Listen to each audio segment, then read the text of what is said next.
After this, Jesus went around in Galilee, purposely staying away from Judea, because the Jews there were waiting to take his life.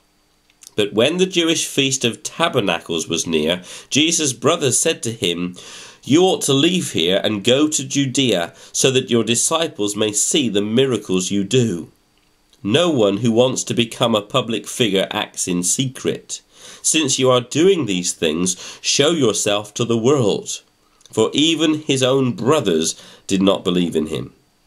Therefore Jesus told them, "The right time for me has not yet come.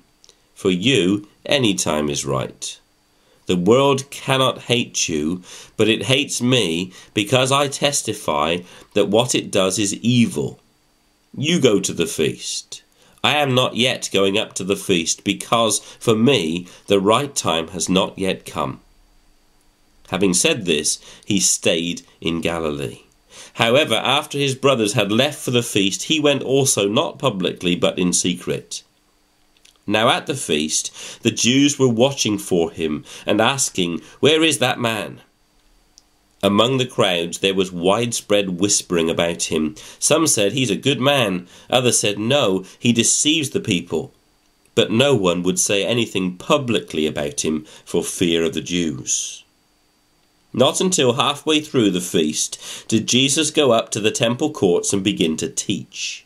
The Jews were amazed and asked, "How did this man get such learning without having studied?" Jesus answered, "My teaching is not my own. It comes from him who sent me. If anyone chooses to do God's will, he will find out whether my teaching comes from God or whether I speak on my own.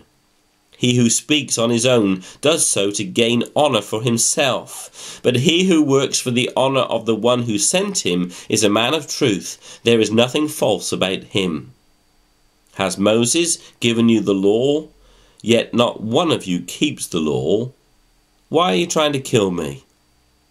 "You are demon-possessed," the crowd answered. "Who is trying to kill you?"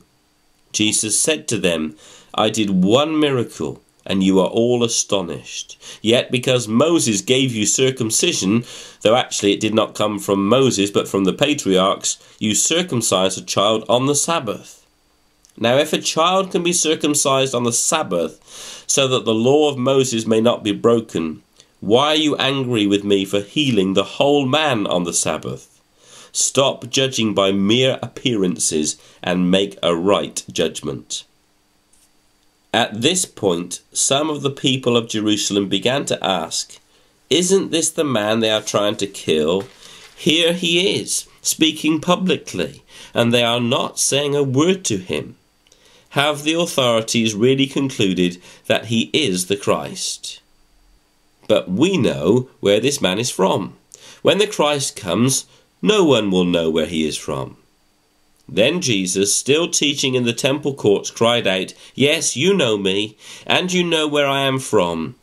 I am not here on my own, but he who sent me is true. You do not know him, but I know him, because I am from him, and he sent me."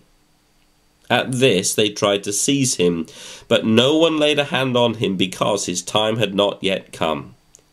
Still, many in the crowd put their faith in him. They said, "When the Christ comes, will he do more miraculous signs than this man?" The Pharisees heard the crowd whispering such things about him. Then the chief priests and the Pharisees sent temple guards to arrest him. Jesus said, "I am with you for only a short time, and then I go to the one who sent me. You will look for me, but you will not find me, and where I am, you cannot come." The Jews said to one another, "Where does this man intend to go that we cannot find him? Will he go where our people live, scattered among the Greeks, and teach the Greeks?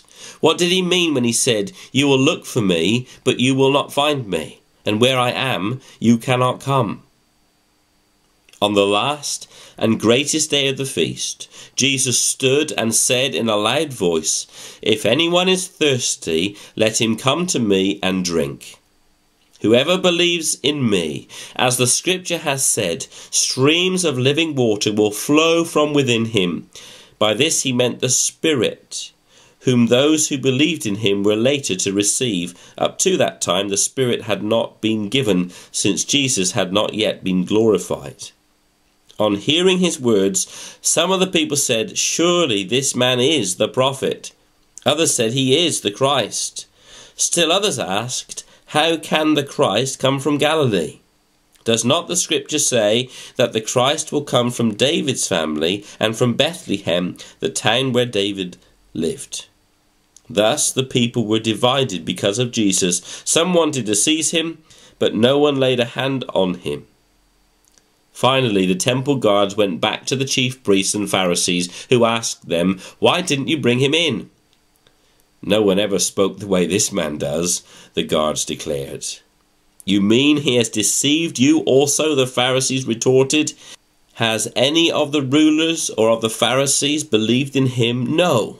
But this mob that knows nothing of the law, there is a curse on them." Nicodemus, who had gone to Jesus earlier, and who was one of their own number, asked, "Does our law condemn a man without first hearing him to find out what he is doing?" They replied, "Are you from Galilee too? Look into it, and you will find that a prophet does not come out of Galilee." Then each went to his own home.